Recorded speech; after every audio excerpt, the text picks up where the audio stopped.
He stole my husband's life, and now he's stealing his legacy too? I gripped the stand, but my hands trembled when the mayor's lawyer read out loud my overdraft balance from 13 years ago. $412 in the red, he said, like it proved I was just another bitter old woman chasing a check.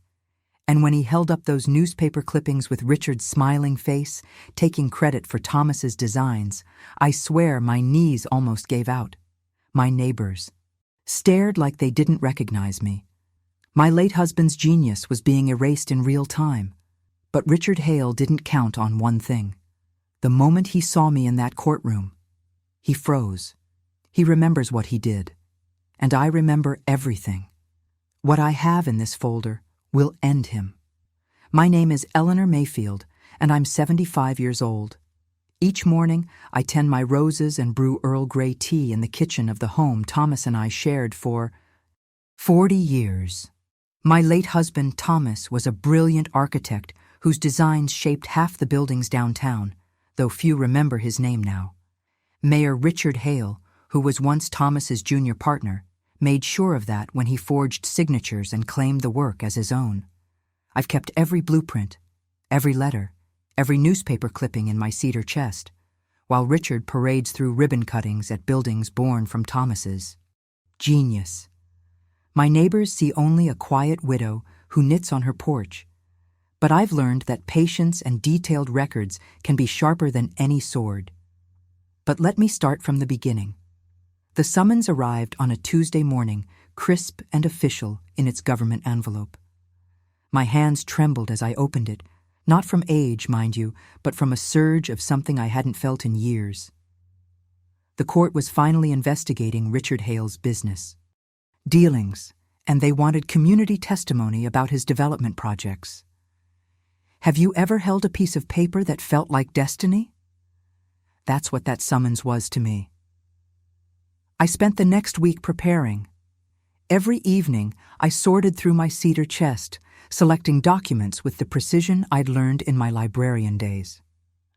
Thomas's original sketches, correspondence between him and Richard, newspaper clippings from when Richard first unveiled his stolen designs, I organized them all into a neat manila folder. The morning of the hearing, I slipped Thomas's wedding band onto a chain around my neck. I'd kept it polished all these years, just like I'd kept his memory bright. The gold felt warm against my skin as I dressed in my best navy suit, the one with the pearl buttons that Thomas always said made me look distinguished.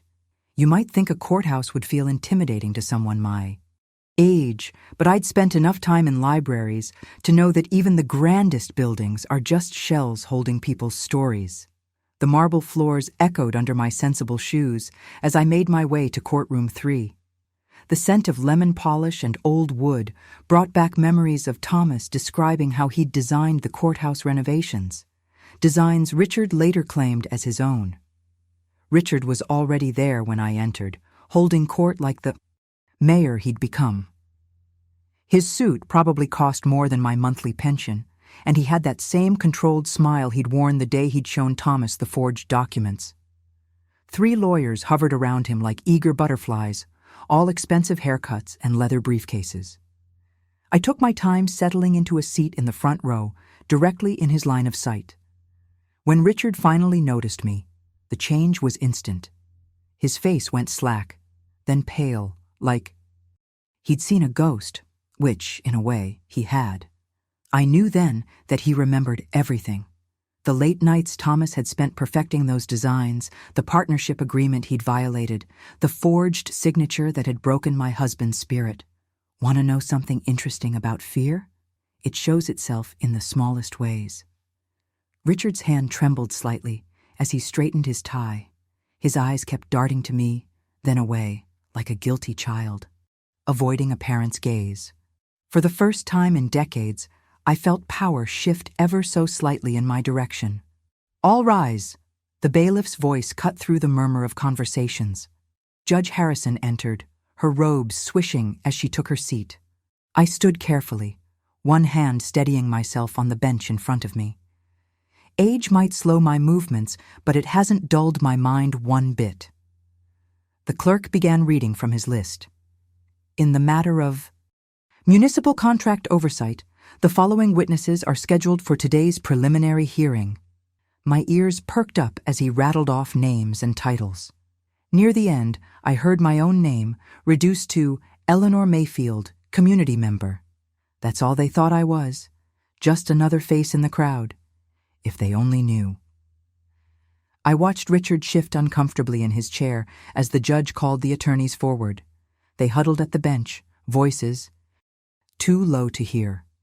I touched Thomas's ring through my blouse, drawing strength from its familiar shape. Richard might have stolen Thomas's designs, but he hadn't counted on my meticulous nature or my patience. The judge's gavel cracked against the sound block. "Ms. Mayfield," she announced, "we'll begin with your testimony this morning." Richard's head snapped up, his carefully maintained composure cracking just enough to show the panic underneath. That's when I knew I had him. After all these years of playing the quiet widow, I finally held something he feared: the truth. During the 15-minute recess, I found a quiet corner in the courthouse hallway, away from the bustle of lawyers and clerks rushing past with their coffee cups and smartphones. My folder lay open on my lap, Thomas's familiar handwriting bringing back Sunday afternoons when he'd spread blueprints across our dining room table, explaining each innovative detail with boyish enthusiasm. You know how some memories stay as crisp as pressed flowers between book pages? I could still see Thomas sketching preliminary designs for the Civic Center, his mechanical pencil moving with precise strokes while Richard loomed over his shoulder, making those empty suggestions he'd later claim as his own brilliant insights. I ran my fingers over Thomas's initials at the bottom of our timeline document. Each date and location was meticulously recorded. Every meeting, every modification, every false promise Richard had made. I'd spent 30 years in library science, cataloging and cross-referencing. Details were my strength, and I intended to rely on them rather than emotion. "All rise," the bailiff's voice pulled me from my thoughts. Back in the courtroom, Richard's lead attorney, a Mr. Peterson with steel-gray hair and a smile that never reached his eyes, stood before I could even settle into the witness chair. "Your Honor," he said, smoothing his tie, "given Mrs. Mayfield's age and her emotional connection to these events, we'd like to establish some parameters about the scope of her testimony." My spine stiffened. They were trying to paint me as a doddering old woman before I'd spoken a single word. The clerk administered the oath, and I spoke clearly. "I do." The microphone carried my voice across the hushed room. "Mrs. Mayfield," the prosecutor began, "could you tell us about the meetings between your husband and Mayor Hale in the spring of 1985? Thomas and Richard met every Tuesday morning at—" "Objection," Peterson cut in. "Hearsay." "Sustained," Judge Harrison ruled. "Mrs. Mayfield, you can only testify to events you personally witnessed." I adjusted my approach. I was present at the April 12th meeting when Thomas presented the initial Civic Center concepts. "Objection. Lack of foundation." The judge peered at me over her reading glasses. "Mrs. Mayfield, can you establish your role in these meetings?" I kept the minutes as a courtesy since I had secretarial. "Objection. No evidence of official capacity." The jury's attention was wandering. I could feel it slipping away like water through cupped hands. A young woman in the back row stifled a yawn. "Your Honor," I said, reaching for my folder, "I have the original letterhead from—" Peterson was on his feet again. "Objection. No foundation for introduction of unauthenticated documents." Judge Harrison raised her hand. "Mrs. Mayfield, unless these documents were previously submitted during discovery, we can't accept them now." The courtroom seemed to grow colder with each blocked attempt.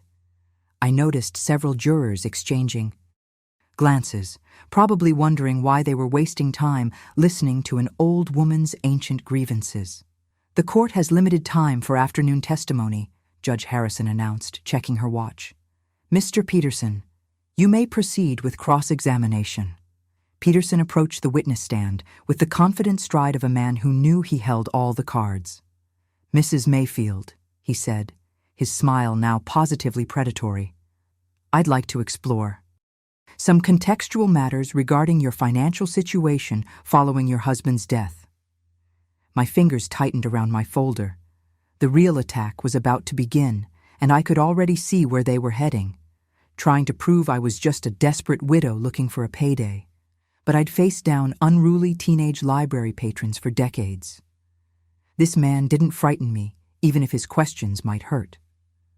"Of course," I replied, keeping my voice steady. "Ask what you need to know." "Let's discuss your financial situation after Mr. Mayfield's passing," Peterson began, shuffling papers with practiced precision. "Specifically, March of 2012. Have you ever felt a room tilt sideways? That's how it hit me when he pulled out those bank statements. I'd lived through that spring once. I hadn't planned on reliving it in front of a packed courtroom. Your account balance on March 15th, 2012, Peterson continued, was negative $412, correct? I straightened my shoulders. Those were difficult weeks, yes. The medical bills. Just answer yes or no, please. His smile hadn't moved an inch.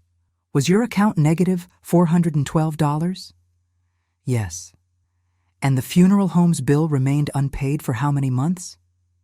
3. The word tasted like copper in my mouth. Until the life insurance. Moving on. He cut in smoothly. You refinanced your home that summer, did you not? Heat crept up my neck. In the gallery, I heard the soft rustle of people leaning forward. Mrs. Henderson from my garden club suddenly found her hands fascinating. The Parkers, who'd brought me casseroles after Thomas's funeral, were whispering behind their palms. I'd like to return to the meetings with Mayor Hale, I tried, particularly the building permit applications. From Mrs. Mayfield, Peterson's voice carried that special kind of patience reserved for difficult children. Please answer the refinancing question. Yes, I refinanced. He held up another document. And this is the second notice from Cedar Valley Hospital regarding unpaid chemotherapy treatments? Objection, the prosecutor finally spoke up. Relevance? Judge Harrison leaned forward. Mr. Peterson, where is this line of questioning? Leading.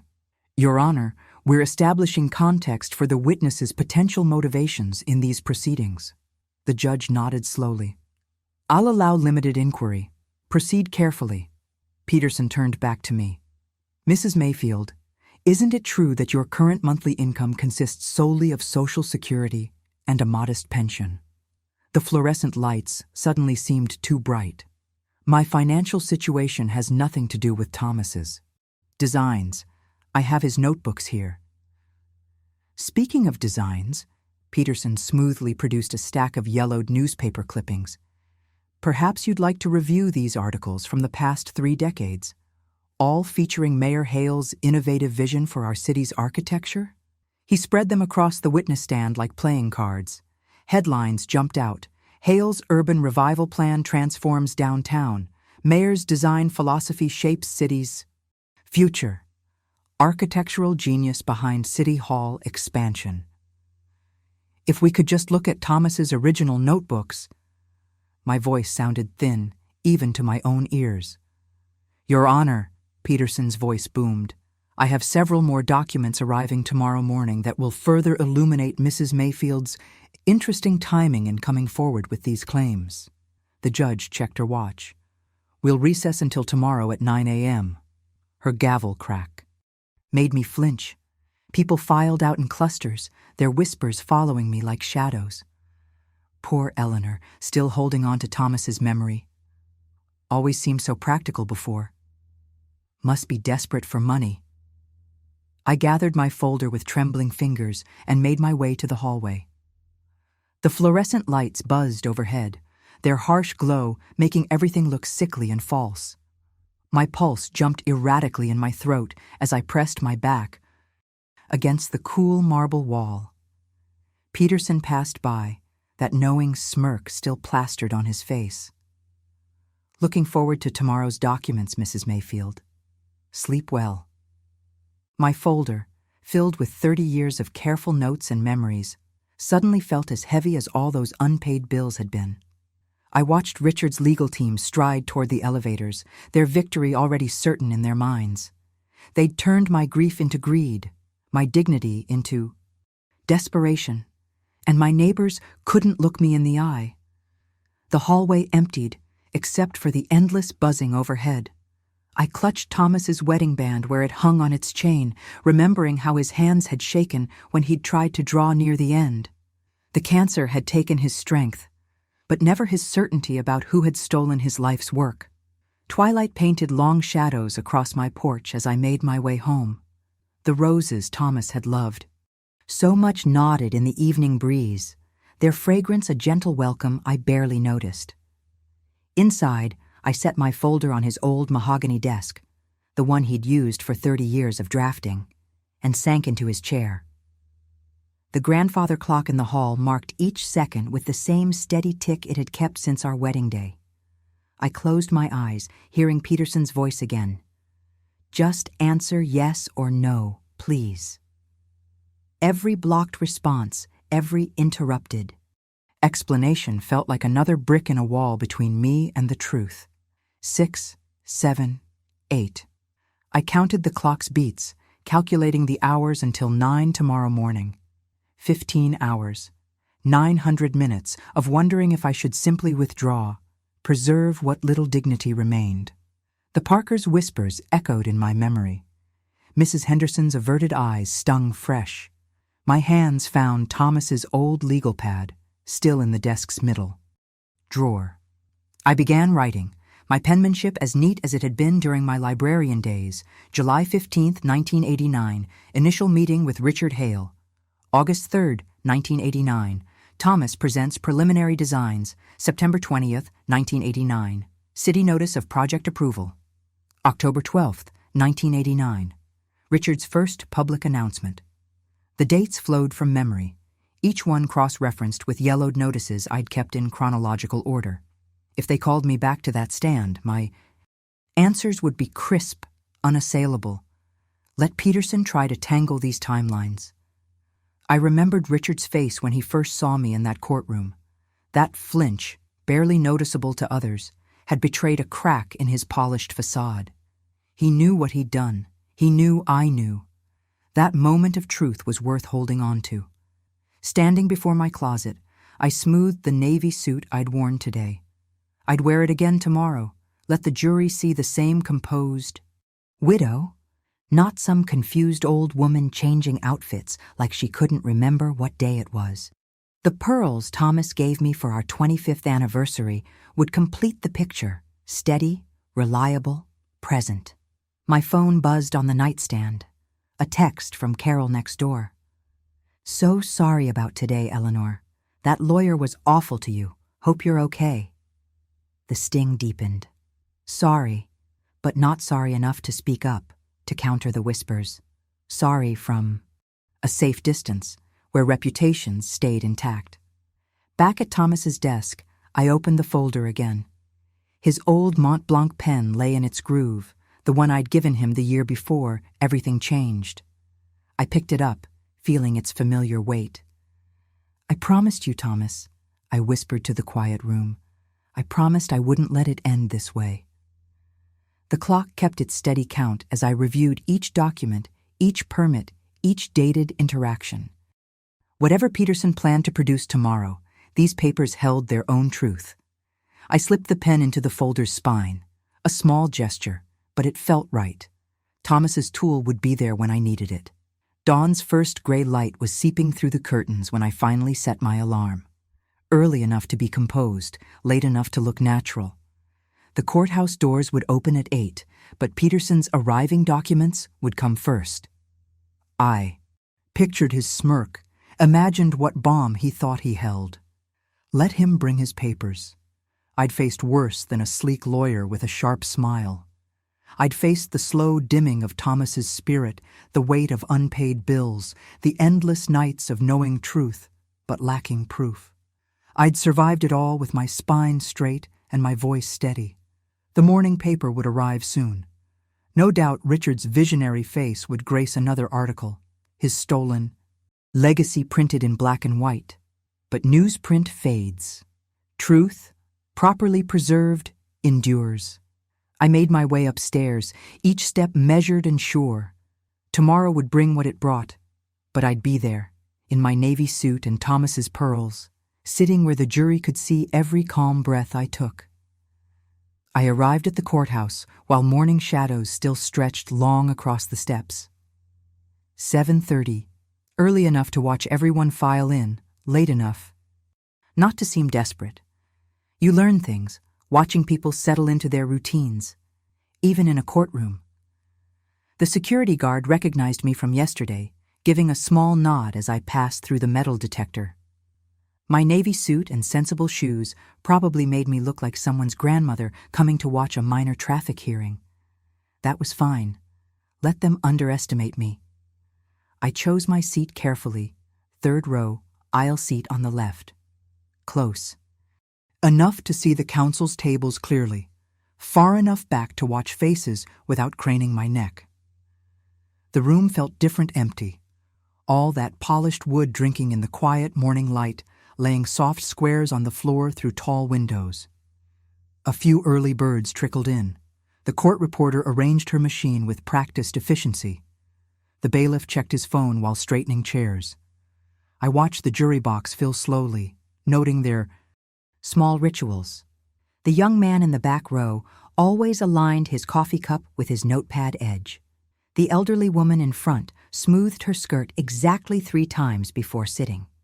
The teacher, you can always spot teachers, drew tiny doodles in her note margins. I practiced the breathing exercises Thomas had taught me during his architecture presentations.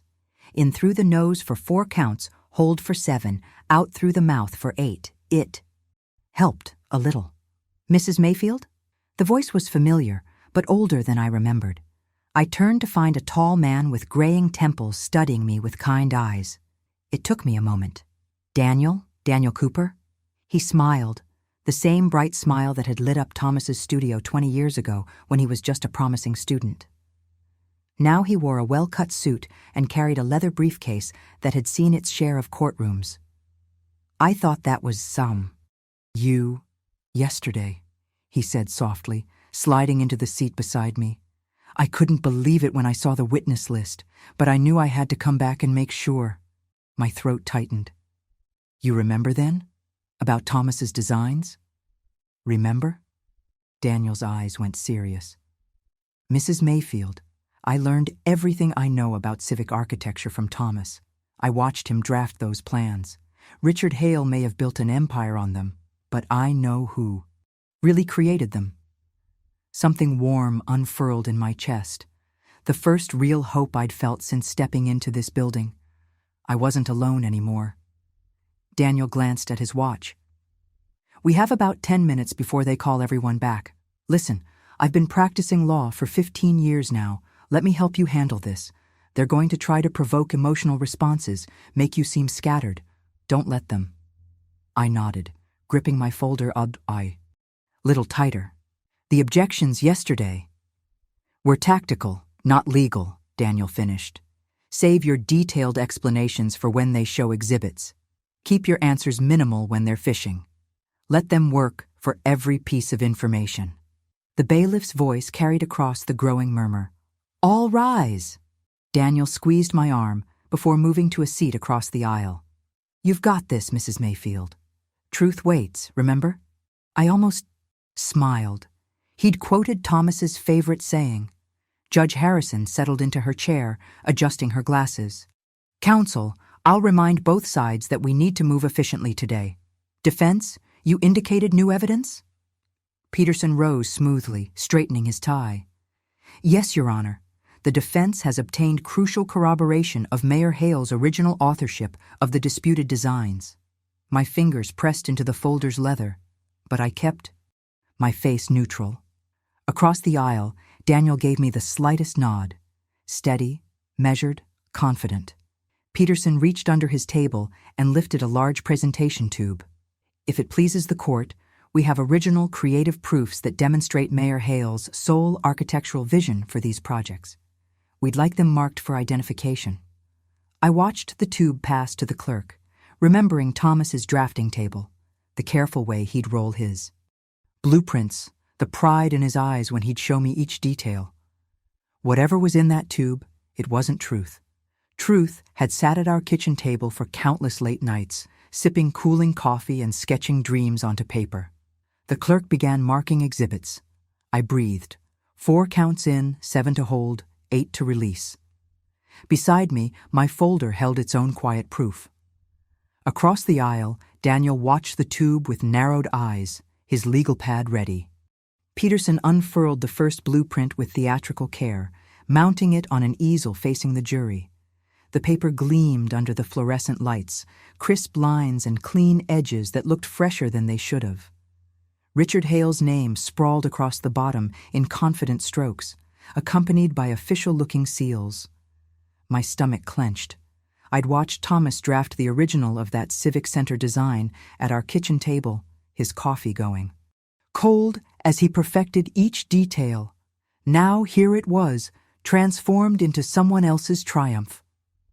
Your Honor, Peterson projected his voice to fill the room, these documents chart Mayor Hale's rise from ambitious young architect to visionary civic leader.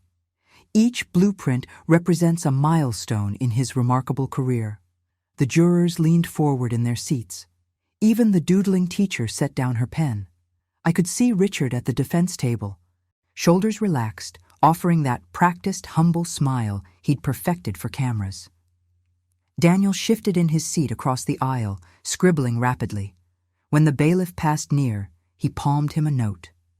Moments later, I felt a tap on my shoulder and received the folded paper.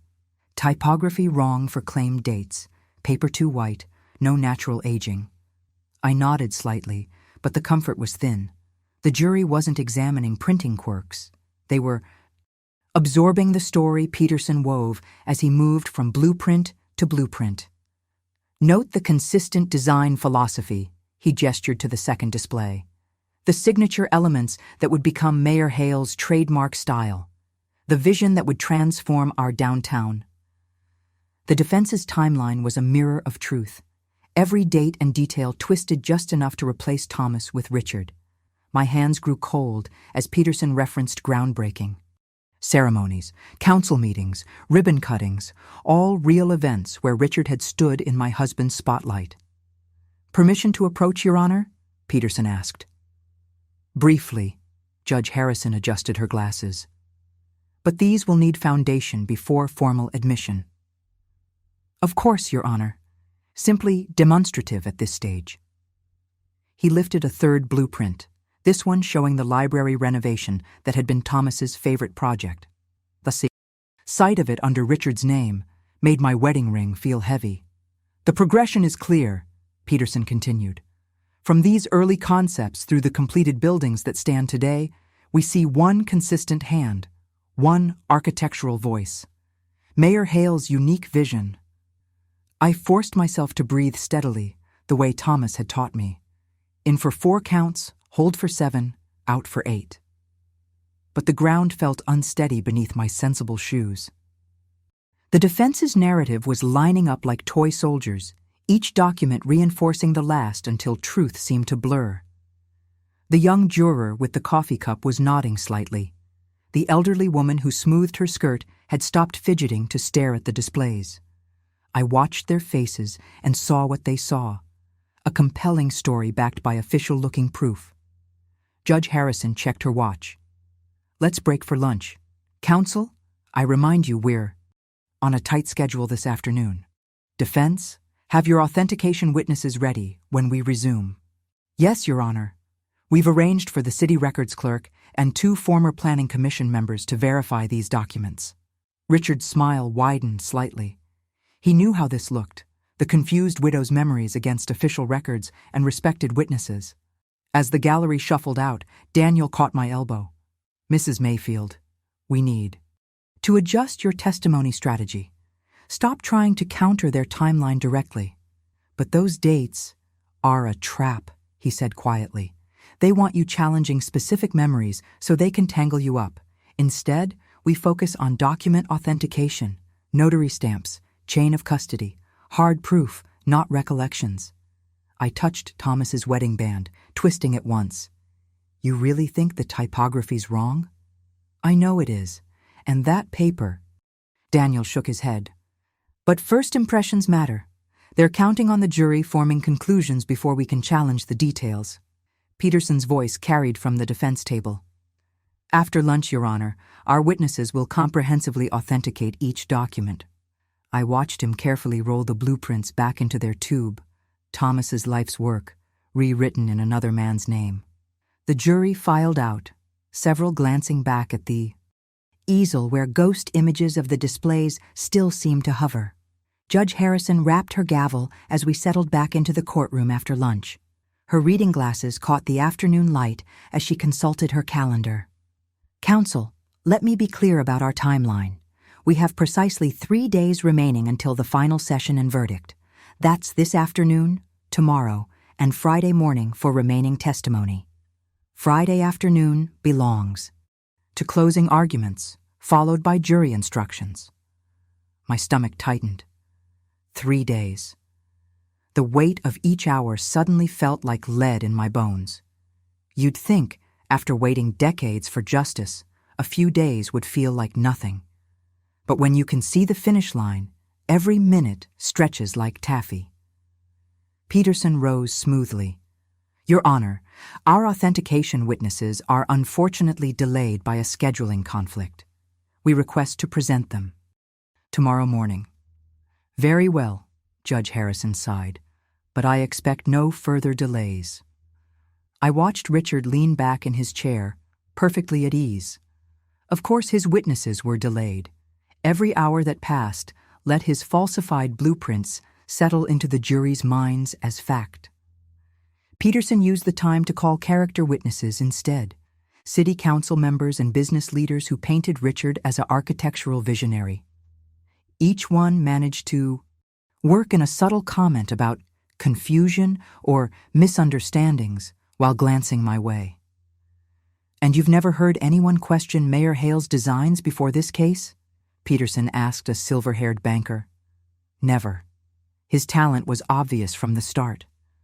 I gripped the edge of my seat, remembering how that same banker had praised Thomas's work at the downtown renovation groundbreaking. But Daniel, sitting across the aisle, gave me a tiny head. Shake. Wait, his expression said. Let them play their hand. The afternoon dragged on. I recognized faces in the gallery, neighbors I'd known for years, but they studied their hands when I looked their way. The whispers about my finances had done their work. Even Mrs. Chen, who'd brought me soup when Thomas died, couldn't meet my eyes. Judge Harrison's patience visibly wore thin as Peterson led another witness through flowery praise of Richard's natural gift for design. Counsel, she interrupted. Less editorializing, more substance. This is a courtroom, not a campaign speech. Of course, Your Honor. Just establishing the context of, the context is clear. Move on. When the courthouse clock struck 5, Judge Harrison ended the session. We reconvene at 9 sharp tomorrow. Defense, I expect your authentication witnesses to be present. No more delays. The gallery rustled to life as people gathered their things. I sat for a moment, letting my racing heart settle. The familiar ache in my lower back reminded me I wasn't as young as my determination sometimes forgot. Daniel caught up to me on the courthouse steps. The evening air had turned cool, carrying the first hints of autumn. Mrs. Mayfield, I'm heading to the county records office. There's something about those notary stamps that bothers me. Can you prepare a list of, exact filing dates and clerks' names for tomorrow? The ones from when Thomas submitted his original designs? I nodded. I have everything in his old logbook. He was meticulous about recording those details.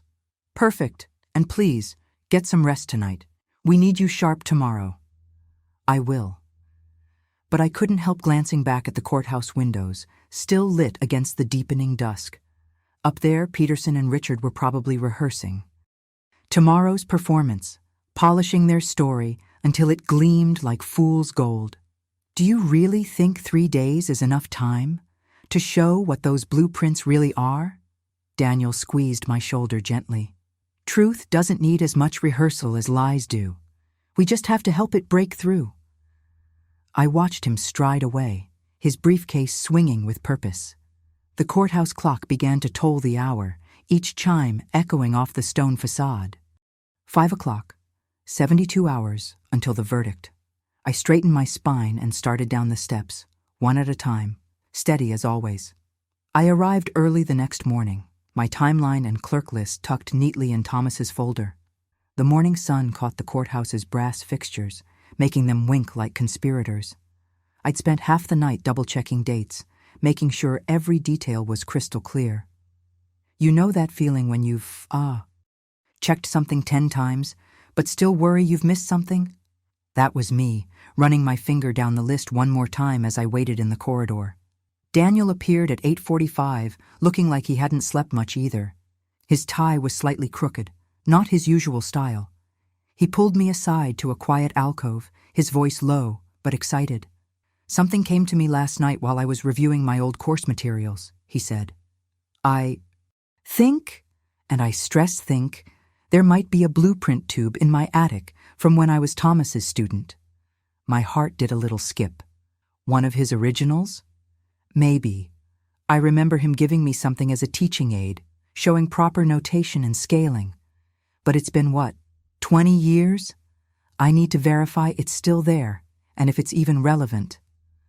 I forced myself to breathe slowly. Hope can be dangerous when you're hanging by a thread. Even if you find it, I know. No guarantees it'll help. But Thomas was thorough with his documentation. If it's what I remember, it should have his proper seal and signature. Judge Harrison's clerk appeared, signaling 5 minutes until start. I smoothed my skirt and steadied myself. When can you check? After today's session, I'll need to dig through some boxes. Inside the courtroom, Peterson was already arranging papers with theatrical precision. Richard sat behind him, reading glasses perched on his nose as he reviewed documents. Amazing how official corruption can look when it's wearing an expensive suit. The morning crawled by. Peterson's authentication experts testified about paper types and drafting techniques, building their case for Richard's authorship. I kept my face neutral, though my fingers wanted to drum against the rail. Mrs. Mayfield, Judge Harrison said during a brief sidebar, we'll allow limited redirect tomorrow morning, then move to final exhibits and closing arguments the day after. I expect counsel to maintain strict timing. I caught Daniel's slight nod. Keep calm, save energy, wait for the right moment. So I did what librarians do best. I observed quietly and took mental notes. When Peterson tried to bait me about dates, I gave short, precise answers. When he implied my memory might be failing, I simply referred to Thomas's logbook entries. Each time he attempted to lead me into an emotional response, I stayed as cool as fresh sheets on a summer night. Thomas used to say that silence makes people nervous. They'll often talk themselves into trouble trying to fill it. So I let Peterson talk, watching him get frustrated with my calm responses. By late afternoon, even Richard was shifting uneasily in his chair. He'd expected me to crack, to give him something he could use. Instead, he got polite nods and exact dates. The session ended at 4:30. Daniel gathered his papers quickly. I need to get home and start searching, he said. That attic's a maze of old-school materials. I'll text you when I know something. I watched him hurry out, trying not to pin too many hopes on a maybe-existing blueprint in a dusty attic. The drive home felt longer than usual, each traffic, light an exercise in patience. At home, I laid out my exhibits for the final session, making sure each document was properly tagged and organized. Thomas's favorite pen sat on top of the folder, a small talisman of truth. I made tea, kept the kitchen light low, and waited. The hours ticked by like molasses. 10 o'clock, 11. Each time my phone buzzed, my heart jumped, but it was just regular notifications. The grandfather clock in the hall was striking midnight when my phone finally lit up with a text from Daniel. Found a tube, faded seal visible, will drive at first light.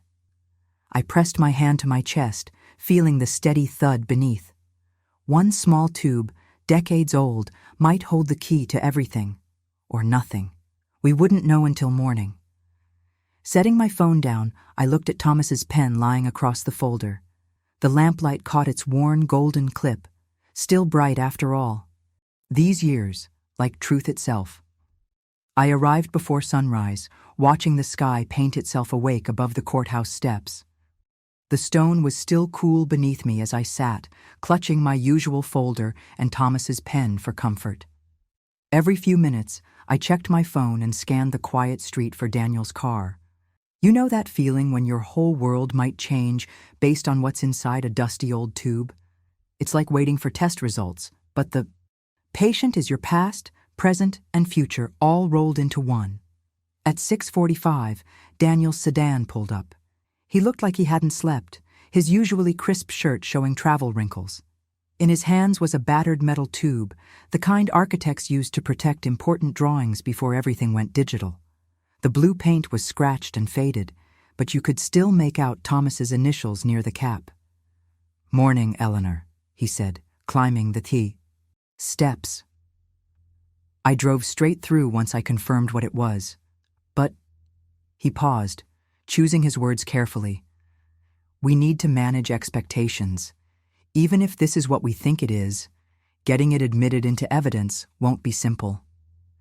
I nodded, remembering countless library board meetings where perfect solutions crumbled under procedural rules. "What are our chances?" "Depends on the notary seal, if it's clear enough to trace, and if the dates align with your timeline." He trailed off, studying the tube. "Let's just say Peterson won't make it easy." We waited on the steps, watching court staff arrive. Daniel explained authentication requirements while I sipped coffee from my travel mug. The familiar scent reminded me of mornings with Thomas, reviewing his latest projects over breakfast. At exactly 8:30, Judge Harrison's clerk unlocked the heavy doors. We filed in with the other early. Arrivals, the sound of dress shoes and briefcases echoing off marble. I took my usual seat while Daniel conferred quietly with the clerk about exhibit procedures. Richard and his team swept in at 8:55, looking fresh and confident. Peterson had that smile he wore when he thought he had everything under control. It was the same smile he'd given me yesterday while presenting his proof of Richard's authorship. Judge Harrison entered precisely at 9, adjusting her reading glasses as she reviewed the morning's schedule. "Counsel, as discussed, this is our final session. Any remaining exhibits must be marked and authenticated before noon. Mr. Peterson, I understand you have an expert prepared." "Yes, Your Honor. Dr. Marcus is ready to authenticate the mayor's original drawings." "Very well." She turned to Daniel. "And for the witness?" Daniel stood, the tube held carefully at his side. "Your Honor, I request a brief sidebar. We've located what appears to be an original blueprint with both Mr. Mayfield's signature and a notary seal." The room went still. I could feel Richard's eyes boring into me, but I kept my gaze forward. "Approach," Judge Harrison said. I watched them gather at the bench, Daniel explaining in low tones, Peterson's shoulders getting tenser by the second. Judge Harrison listened, then spoke firmly enough for her words to carry. "You have 30 minutes to establish foundation. After that, we proceed with or without it. Clear?" They stepped back. Daniel placed the tube on the evidence table the bailiff had wheeled out. The metal cap made a soft scraping sound as he twisted it open. "Objection!" Peterson was on his feet before Daniel could fully extract the contents. "Your Honor, this is clearly an attempt to introduce surprise evidence without proper notice." "Note your objection," Judge Harrison replied. "But I'm allowing preliminary examination. Proceed, counsel." Daniel carefully unrolled the vellum. Even from my seat, I could see the precise lines Thomas always drew, and there, in the bottom right corner, a faded but distinct red stamp. The clerk approached with exhibit stickers, her heels clicking against the floor. Peterson moved closer, his face darkening as he studied the document. "Your Honor," he started, "the defense moves to exclude this alleged blueprint on multiple grounds." I pressed my hands flat against my knees to keep them steady. Everything we had worked for, everything Thomas had suffered for, might hinge on what happened in the next few minutes. The weight of decades seemed to hang in the air along with Peterson's unfinished objection. I leaned forward slightly as Daniel carefully spread the blueprint across the evidence table.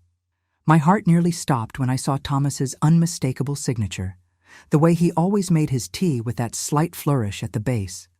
Next to it sat the notary block, its red seal faded but intact, dated March 15, 1982. A full 8 months before Richard filed his first permits. The clerk approached with her camera, methodically photographing each corner and taking close-ups of the seal. Judge Harrison adjusted her glasses and leaned in to examine the document. I could see her eyes moving deliberately across the page, lingering on the date block and seal. After what felt like an eternity, she gave a small nod to the clerk. "Mark it as Plaintiff's Exhibit 47, she said. "Admitted for preliminary purposes." The gallery fell silent. You could have heard a pin drop as the jurors craned their necks to see. I watched their faces as they took in the flowing lines of Thomas's work, the distinctive way he drew his elevation views, how he noted measurements in that precise architectural script he'd developed over decades. "Your Honor," Peterson's voice cut through the silence, "we have serious concerns about chain of custody. This document supposedly materializes from an attic after 30 years, with no documentation of its path from alleged creation to this courtroom." Daniel stood calmly. "I can address provenance, Your Honor. With the court's permission?" Judge Harrison gestured for him to continue.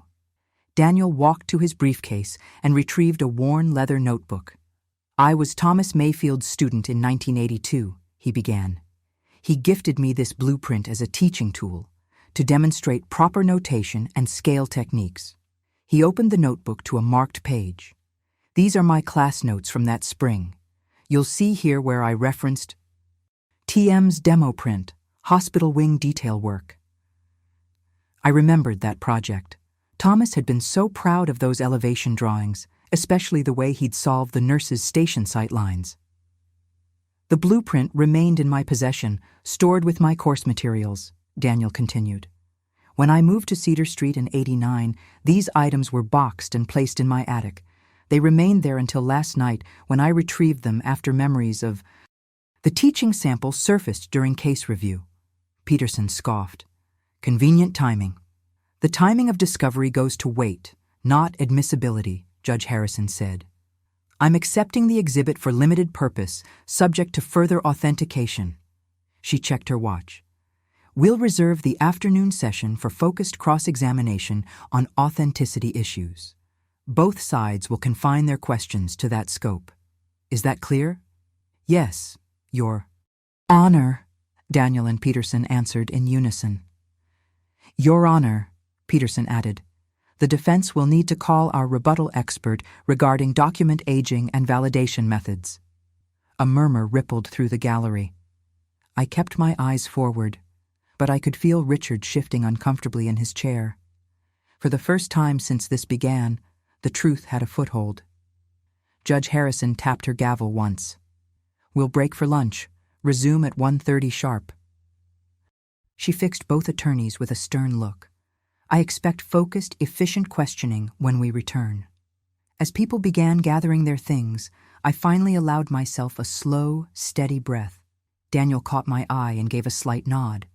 We weren't finished, not by a long shot, but Thomas's work was finally seeing the light of day. In that moment, I could almost feel his presence beside me, smell the trace of drafting graphite that always clung to his shirts. The bailiff called, "All rise," as Judge Harrison left the bench. While the gallery buzzed with whispered conversations, I watched the clerk carefully place Thomas's blueprint in a clear evidence sleeve. The morning sun streaming through the high windows caught the edge of the notary seal, making it glow like a small ember of truth. The afternoon session started exactly at 1:30. I smoothed my skirt and watched Daniel organize his exhibits with methodical precision. You'd never guess he'd been up half the night connecting dots between Thomas's blueprint and city records. Your Honor, Daniel began, I'd like to direct the court's attention to the building permit intake logs from 1982. He placed a document on the projector, and the timestamp from the clerk's office filled the screen. Note the date here, March 17, 1982. This shows Thomas Mayfield submitted initial. Drawings for review. Richard's attorney, Peterson, shifted in his chair. Objection, relevance to authentication. I'm establishing timeline consistency, Daniel replied. It goes directly to document validity. Judge Harrison nodded. Proceed, but keep it focused. Daniel walked the jury through a sequence of dates.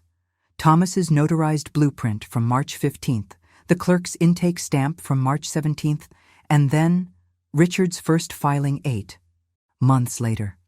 Now, Daniel continued, pulling up another document, I'd like to examine how these designs were ultimately contracted. He drew a simple diagram on the whiteboard.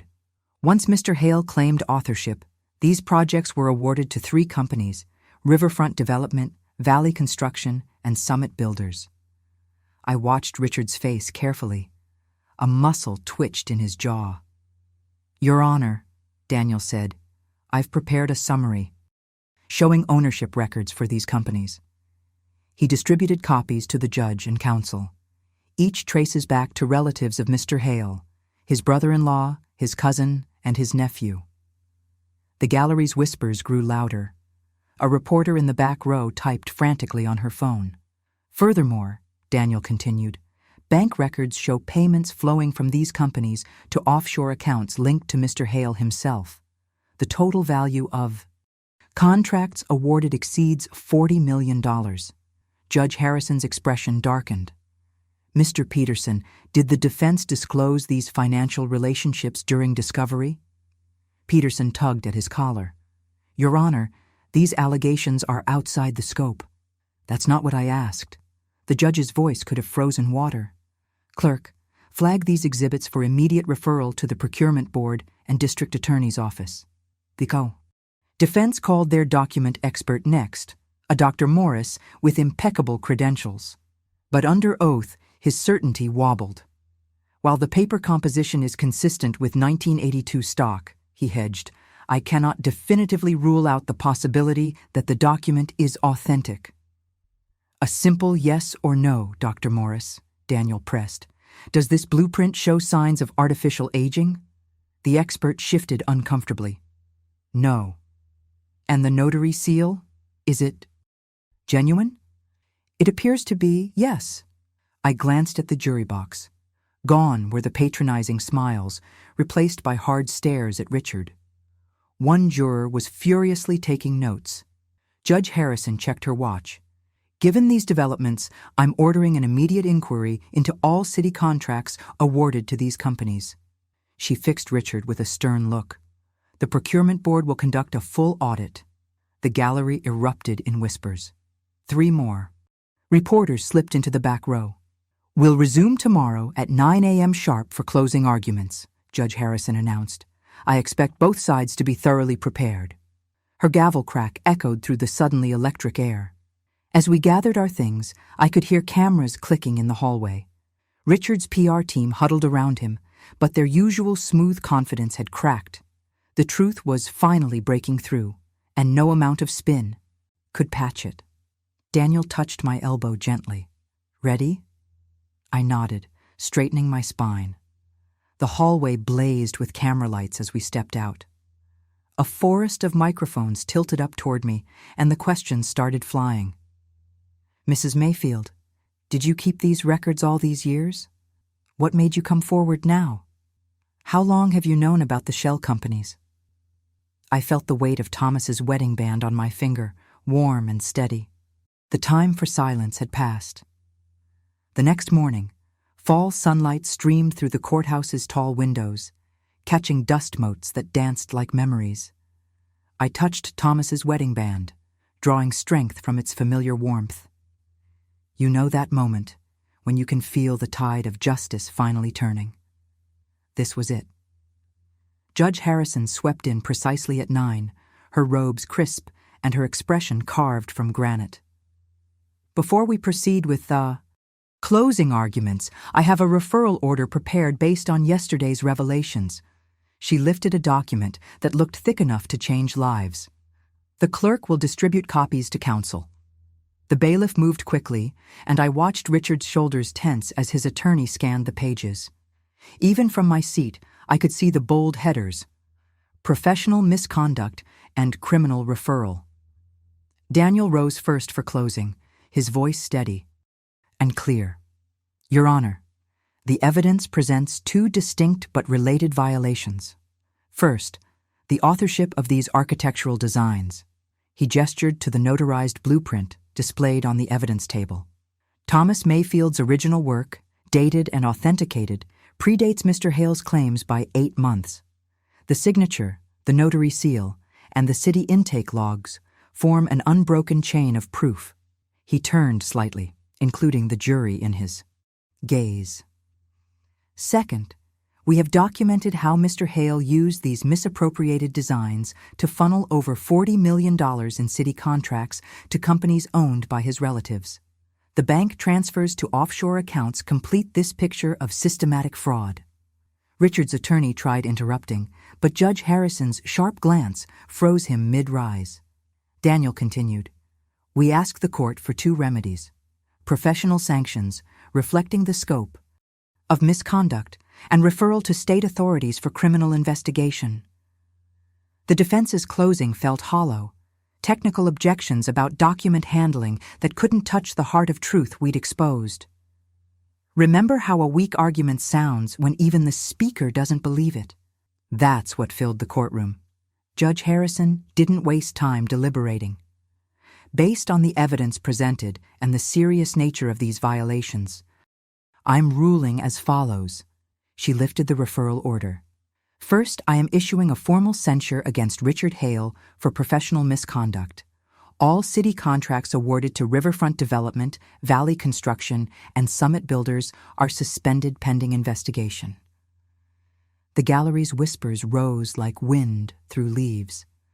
Second, I am referring this matter to the State Attorney General's office and the FBI's Public Corruption Unit for immediate criminal investigation. She fixed Richard with a steel gaze. The evidence suggests significant violations of both state and federal law. Richard's face had gone the color of old paper. His PR team huddled closer, but you could see the panic in their eyes. When reporters started slipping out to file their stories, his attorney whispered something urgent, but Richard just stared straight ahead. This court is adjourned. The gavel. Crack echoed like thunder. Camera flashes exploded as Richard tried leaving through the main doors. Reporters shouted questions that would have made sharks seem gentle. Mayor Hale, will you resign? What about the offshore accounts? Did you plan this scheme from the beginning? I slipped out quietly through the side exit, Thomas's blueprint tube tucked safely under my arm. Daniel had arranged a car to take me home. Bless him for thinking of details like that. Back in my living room, late afternoon light poured through the windows where Thomas and I had spent so many quiet evenings. I carefully unrolled the blueprint on the coffee table, smoothing its edges with gentle fingers. The simple frame I'd bought last week was waiting, and it took just a few minutes to mount the vellum properly. Above the fireplace, there was a space that had been empty since Thomas died. The frame settled. There like it had always belonged, catching the golden light that made the clean lines glow like living things. In the kitchen, my old kettle started its familiar hum. Some habits comfort no matter the day. I stood there, watching how the blueprint cast fine shadows across the room. The house felt different, suddenly, as if truth had restored some essential rhythm, grief had muted. My fingertips traced Thomas's signature through the glass, feeling decades of patience finally resolve into peace. Truth waits, I whispered to the quiet symbol of justice restored, but it never dies.